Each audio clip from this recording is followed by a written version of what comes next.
Hey, Peter. Yeah. I've noticed something. Every time I sit down at a piano, like for the first time in the day, I always play the same thing. I always do something like, I don't know why. What is that called? I'm not that specific thing. The but you ever noticed? Isn't that the yip? No, that's a whole other thing. It's like a handshake.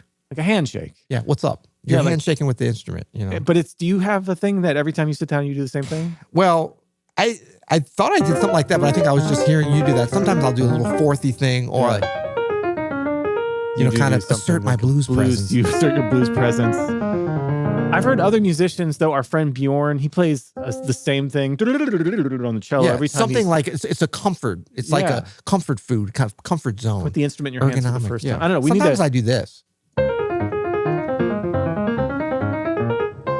Oh, that's a good one.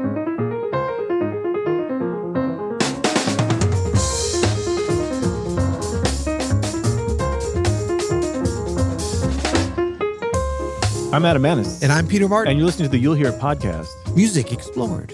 Explored, coming to you from Open Studio. Go to openstudiojazz.com for all your jazz lesson needs and for your free trial. And if you want to explore the #1 jazz community online in the world, on the globe, tell me more. Extraterrestrials invited. Yes. The galaxy's finest community, come to openstudiojazz.com, especially openstudiojazz.com/pro. Now, would that be something you might be interested in? Yes, it is. Yes, it would be. Thank you very much. You know what I've noticed? Sometimes we mention, as do many podcasts and different shows. Do you hear that piano being tuned? I wonder if they hear that. They're tuning the Bosendorfer today. Yeah, it's nice. Yeah. Have you noticed we do something that a number of astute podcasters do, which is name drop some of our friends, like you did in the intro. Yeah. Bjorn Ranheim. Why are you going to say his, now you put his business out on the streets, man? Everybody knows Bjorn Ranheim. Yeah, literally everybody knows Bjorn Ranheim. Beep it out, Kale. Okay. But this is the thing. He's on billboards. What? But so God, you're giving more information about him. Have you noticed when we mention them, our friends who claim to always listen to our podcast never text us and say, "Oh, thanks for the shout out on the podcast." Yeah, this will be a good test, Bjorn. If you're listening, give us the text, buddy. 0.0% chance Bjorn Ranheim listens to this. But yet, when we see him, he'll be like, "Oh, I love the pod." You know what we're gonna have. You know what's gonna happen because we mentioned Bjorn. We're gonna get a text from Sean Weil. Okay, why are you put? Oh my God! What am I doing? You don't understand the danger. This is a worldwide podcast. They're both professional performers. Oh boy, you're encircling them. Even let's move on. Okay. But just back to our little intro, to our listeners and especially our folks on YouTube, our GALA for today, which is the Gentlemen and Ladies Agreement. Oh, it's back. So this podcast is free, but it's not. Because we ask you to make a comment in the YouTube video of the podcast. Your GALA today needs to be coming up with a name for the thing that you play when you sit down at the instrument for the first time, or you get out your cello for the first time, or every musician that I know of, they have a thing. When you spend enough time with them, they put the guitar in their hands and they go da-da, da-do, da-do, and they do the same thing every time.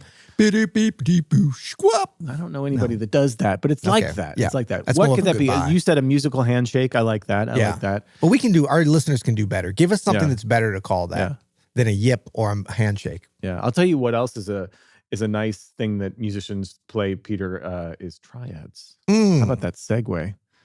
Hold triads. Up. I want to play something, but I don't want to play it while you're talking because I've been reprimanded for that. No. We could go ahead and play. Go ahead and play. I've also been reprimanded recently, so it's all good. Go ahead, play something. Two wrongs don't make it right, my friend. Peter, I'm going to leave some space for you. Okay, give me some space. I just wanted to show an example of a triad. That's a triad. Now, what you're playing here is a harmonic triad. That's a chord, right? That's not what we're talking about today, Peter. What? We're talking about melodic triads. Oh. Yeah. You often sleep on a melodic triad, and you're thinking like, well, wait, can you use triads? Sir, I sleep on a birch or Casper bed. Shout out to our new sponsors. Sleep number. Shout out. Well, one time many years ago, pre-marriage, Peter, I met a certain young lady that I wanted to, as we used to say back in the day, get her digits. Okay. And I said, "Can I get your phone number?" We had a little rapport going. I'm not gonna lie. Okay. Put on a little bit of the PM charm. Nice. Played a few chords for her, a little handshake. And I said, "Can I get your number?" She said, "Sure, I'll give you her number." And she wrote down. This is pre, cell phones and stuff. I handed her a piece of paper. That's how you used to do it. Beautiful young lady said, "Here's my number," and it was only 2 digits, which I thought was perhaps false. in terms of being her phone number. Yeah. And then I said, what? I thought I was asking for your phone number. She's like, oh, this is my sleep number. For the sleep number bed. So it worked out. Is what you're saying. No, I just made that up. I thought it was going to be funny when you said sleep number. I didn't. You really have me going there. You really have me going. Okay, well. I don't even, the connotation that led to, I didn't even mean it to go there. That was just a joke because you said sleep number bed. And I concocted a whole story. Your mind is working so far ahead of everybody else's. No, it's not. Thank goodness you didn't play as you were talking. That would have been egregious. Today we're talking about sleep numbers. We're talking about musical handshakes. We're talking about little flourishes, but mostly we're talking about triads, Peter. And these are things that are slept on a number 7 sleep number because they're soft. No, because you might not think as a jazz musician that we're playing a lot of triads, but they're one of the most useful melodic devices you can use to improvise. And I thought we could just talk. Did you say melodic device or mnemonic device? Melodic device that we can use to improvise with. And I thought we could just talk about a few great ways that we can use triads. So when you think of a triad, if we're thinking of like in the key of C, which is where we like to start, maybe put the chordy up. We have to start that low, sir? That's a big open triad. But if we're soloing over a C chord, right? Yeah. There's nothing, and I mean nothing. If the C is the tonic, there's nothing wrong with using a C triad, to improvise with. That kind of language, just a regular triad. Yeah. I mean, you know what I mean? Ever heard of it? Swinging. No, ever played a 50-year high school reunion? Yeah, exactly. You better have that one up.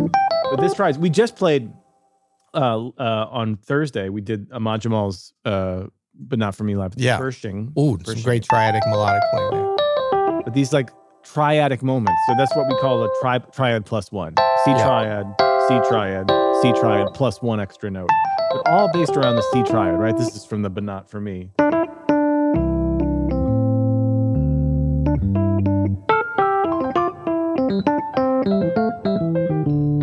Right, that C triad plus one extra note. It's an amazing way. So even just the tonic triad. What do you recommend for the extra note? Well, so if you look at what Israel Crosby uses there, he's basically doing one diatonic tone above the triad. So there's your C triad. We call that triad plus one at Open Studio. And it's literally just, you can go from anywhere. From below, right? But what's great about this is if you know your triads, you don't have to think too much about what you're doing, right? You're just adding a note to this. It's an amazing way to get some great melodic content, and it's super strong. I was just looking at you can come from top or bottom. Mm-hmm. Maybe the directionality of it can kind of, it works for what he's doing on the beat, because the rhythm too. But coming back, like if you were to go up.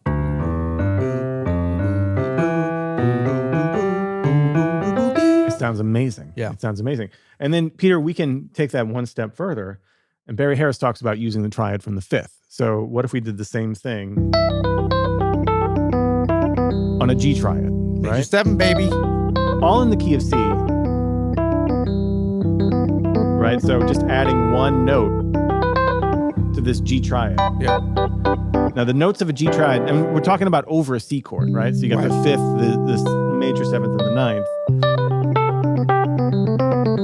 9th. So combined with elements of the scale, so just this, right? That's a triad plus one, G triad plus the A. So we're just working around the G triad. We're thinking about that.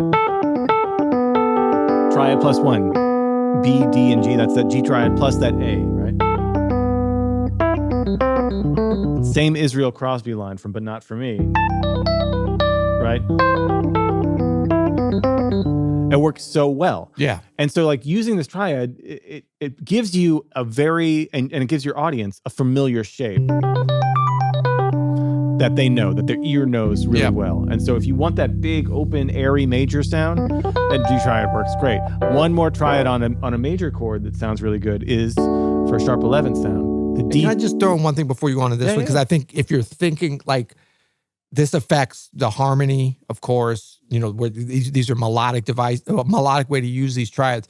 But also, as you're learning these and thinking about them, don't decouple it from the rhythm, right? So like even like that's what that rhythm is. But a lot of times the adding one note to the triad, right, is as much about giving you a shape, a grouping of 4 as opposed to a group of 3, right? Which can be interesting. Yes, it adds as opposed to, and how you combine those, how you break them up can be really interesting rhythmically as well. Yeah, the triad +1 is so powerful. So if you want a sharp 11th sound, the D triad. And again, just adding one note to that triad. And I'm thinking in the position of the triad, right? That's where I'm kind of improvising. No matter what the inversion is? Yeah. Right? So, well, if it's this inversion, this inversion, this inversion, I'm sticking, like I'm working that inversion. You know what I mean? Yeah. And using the same +1 in that case, right? As you go through the different inversions. So let's talk about the +1 you were asking, but I wanted to delay that a little bit because if we go back to what Israel Crosby plays on the Not For Me, what are those +1s? What do they add up to, Peter? If we look at what they are. Well, they're all, so these are all diatonically adjacent, so each one is different for each inversion. Yeah, but what are the 3 notes? So he adds.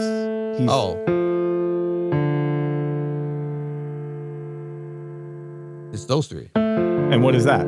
D minor triad. The D minor triad. So now we have a triad pair. So this is where... I've always wanted to know what that meant, triad Yeah, so pair. now we're Wait, using... so triad pair isn't... It is. That's one way to use a triad pair, is to literally link up... But it could be any pair of triads? Yeah. Okay, cool. That's what I thought. So over this C major chord, right, Israel Crosby's playing notes of a C major triad and notes of a D minor triad. So the triad that's just up 1. Right. And you can as use he moves through each inversion. That's right. And so that's what he's adding here. And it's just a diatonic tone up, so it makes perfect sense. But it is a triad pair, and it's a way that you can use triad pairs. And because of the rhythm, I think it isn't. Some people might be like, "Oh, well, no, that so-called D minor triad is more about just being the adjacent notes to the main." It is about no, that. but because of the rhythm and the intentionality of how he plays it, yeah, exactly. You hear that. Yeah. It's outlining a D minor. Yeah, and that's sort of like the inhale to the C's exhale, right? Yeah. And it's a very grounded sound. Now, like if he would have picked a D major, that would have been a whole other thing. Like a right? Yeah. Makes it a Lydian thing, right? It makes it a whole other sound. Interesting as well, but just very different. Interesting. Yeah. So I love this kind of theory. Sorry to interrupt. No, but it's like the kind of like theory that explains something in a way that is actually like, not only do you almost could hear it more as a listener. And of course, we're always listeners, we're players, we're theorists, we're doing all this in real time as we play. Mm-hmm. But in this case, like Ahmad Jamal set up this arrangement and everything, so there was some thought put into it. But like the theory explains the actual function of how it comes across to the listener, right? As opposed to the other way around. So if you think about like, that would explain that whole thing of like, oh no, that's not really relevant. Because sometimes we can find an explanation to something, but it's like, yeah, but it never actually sounds like that to anyone. So how useful is that? Yeah. This is super useful when you break it down to how it's very cleanly sort of explained in the sound of a big. Yeah. And like you could actually sing that and it makes sense. And we're not saying that this is what Israel Crosby is thinking. I'm going to use D minor and C. No, he's probably thinking I'm just going to approach. But this is why the sound resonates so well with us. It's because it is this. But we're actually explaining something that in reality does resonate clearly. It's not like really dispute about that, I would say. I want to talk about a couple more different kinds of chords and triad options. So if we look at a minor 7 chord, right, what you could consider like a C minor 7, the Dorian sound, the 2 chord in the key of B flat. Again, the tonic triad. Don't sleep on the tonic triad. Yeah. And a lot of this are melodic things that Barry Harris would talk about, or the triads to use in bebop. But you will hear a ton of folks on a 2 chord use the tonic triad. Yeah. You could also use, again, the triad from the 5th. And in this case, it would be a G minor triad. Why not a G major? Because it's a It's got that we're staying dominant seven. diatonic. It's a C minor 7 chord, right? Right. What would this be if it's... If we're a major 7, Yeah. or with a major 7, yeah, you would use a G major. Okay. By the way, if you're playing a C minor 6 or a C minor major 7, the G major is a great sound. Yeah, that's what I was going to say. And then, of course, you're saying because so it has to be C minor 6/9 or C minor major 7 to use the G major. if you have that B natural there. Right. I mean, you listen. There's no rules to this, but if you have a Dorian sound, like if you have a C minor 7, if you're playing a 2, right, you could of course use the triad from the tonic. The more passing note. Or you could use. Don't sleep on the G minor triad. Yeah. It definitely gives you more of that modal sound. It gives you more of a modal sound. You could also use the triad from the 7th, right? Yep. And from the 3rd, like that the one. E flat major, right? All of those. Relative major. Right, the relative major. All of these, the B flat major triad, again, using other notes of the triad pair thing, like from Is that C minor. E flat and, you're doing C minor and B flat. Oh, right. Right? Yep. Or you could do E flat major and do a triad pair from F major. That's the one I like. Oh, it's beautiful. Yeah, I like that because you got the... Yeah, just beautiful. That's right. Another chord I want to talk about, and this is going to be the one that we could probably spend the most amount of time on, is the dominant chord. So we got a C7, say like if it's a 5 chord heading to F, right? We can Did you just go root position Ronnie on that bad boy? Of course, man. Root position Ronnie. So of course the tonic triad, C major, paired with either D minor or B flat major. Yep. The B flat gives a little sus vibe, right? Yep. And again, you can think in the actual pair of or you can use just notes from the B flat or notes from the C. Or notes from the B flat to the C. Either one is a great way. You can also, those are great. You can also just break it up. Like just 2 notes from each of them and go. It's a hexatonic scale in the end. Yep. Another one, and this is something that Barry talks about a lot on a C7, is the triad from the 5th, the G minor.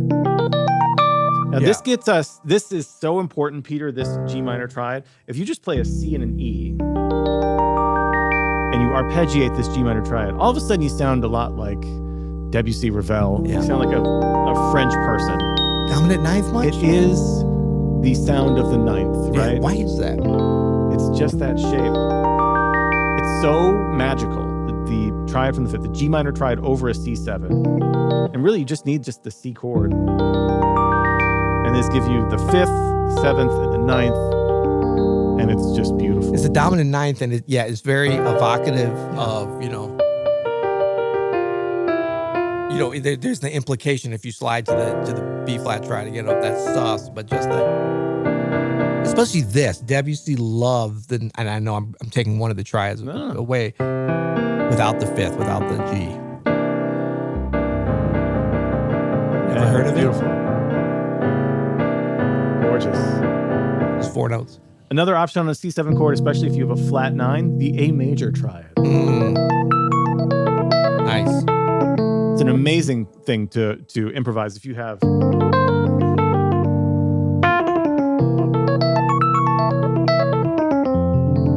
Yeah, I love the way you're taking these and using, either root position, like there, I think you had just root 3/7 of the actual chord. Yeah. And then put that tri pair above it. Now, the pair for A major that I like and that is fun to experiment with is actually A minor. So, right? C sharp, E, A, C. Yeah. One half is A minor, one half is A major. But even if they're next to each other, it's Meldauian even. And I call that in one of the harmony of Stevie Wonder lessons. I might have been erroneous. I'm glad you weren't around to correct me, but I called that the modified unicorn chord. Is that okay? Unicorn. Because the unicorn would be that. You call whatever you want. Well, we might do it at the same time. Look at this note choice here. So A major triad. We're gonna work this A major. Yeah. C sharp down the minor. Yeah. Right? A major, A minor, A major, Nice. So if we want more of an altered sound, on the C7, going whole tone. We're going whole tone for the alto? No, the second half of it, from the third up to But what are some triads we can use? Oh, I mean, I meant like an altered triad. Are we allowed to do that? Like an E altered triad? Oh, that's an augmented. Augmented, sorry. Yeah, you can what do did that. I call it? Altered. Yeah. Right. So like a whole tone thing. Yeah. Sorry, is there an echo in here? Well, that's not. So typically an altered has a flat 9, sharp 9. And so the whole tone just has a regular natural 9. No, but I'm saying starting, you know how like we look at it as start out as diminished, and then when you get to the third, then you go whole tone. Right. Yeah. Yeah, because if you play the diatonic triads,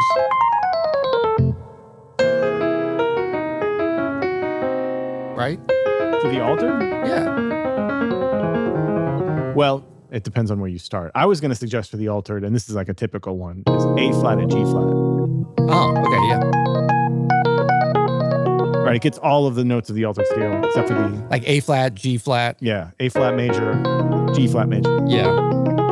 But I like the E augmented as well. Yeah. But you could do E augmented, G and flat. E flat minor. Right? Oh, yeah, B flat minor? Well, yeah.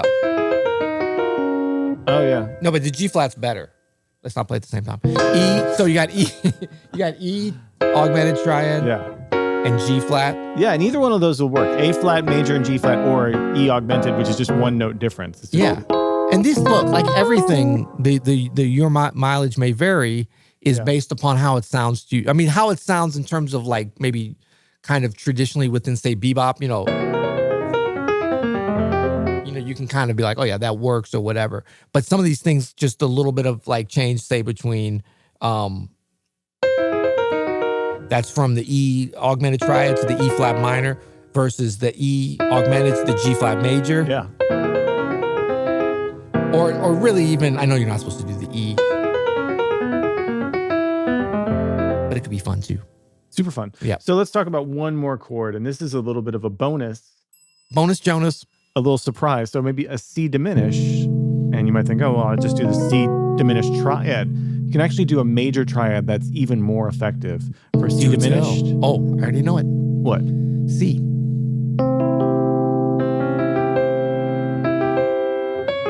For a C diminished? Yeah. C. Oh, I'm sorry. I'm doing C half whole diminished. You're doing C full diminished. Okay, well then we're just gonna go half step up, my friend. You tell it, then I'll give you my version. Help! Is anyone still listening? B major triad. This is the classic unicorn chord, right? So you have this. We just talked about this. The unicorn. We literally talked about it last week. And he's like, no, you go up in half steps. I was like reading the comments and people were like, Peter seems so confused about these things. I was adamant this week I wasn't going to be. So you know why? Because I'm going to show you mine next. Okay. But go ahead. Yours probably sounds better. No, it doesn't. But this C diminished, right? So the C diminished, full diminished, C diminished 7. Yeah. You can base this off of the whole half C diminished scale, which contains within it several major triads, but the best sounding one for this is that B major triad, and in fact, it's used in tunes. It's also, by the way, it's a great dominant chord. Yeah. The C diminished to itself and other chords. That's called a self-dominating chord. Self-diminishing chord. Self-diminishing chord. Don't diminish yourself. You should write a theory book. No, I should not. No, I should not. But that was great the way you broke it down.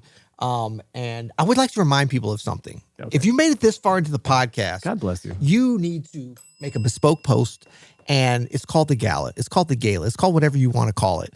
But it's the gentleman and ladies agreement, and it's all it means is that you've accepted the fact that this is a value-driven podcast. We are delivering value. We are driving the value to you. No?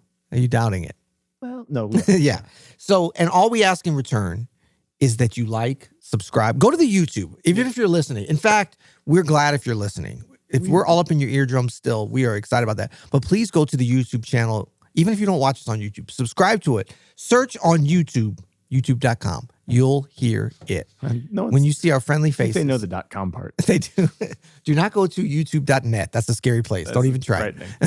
But go to YouTube, subscribe to the channel, and leave us a comment on this episode, which would be GALA, gentlemen and ladies agree. That's all you have to do.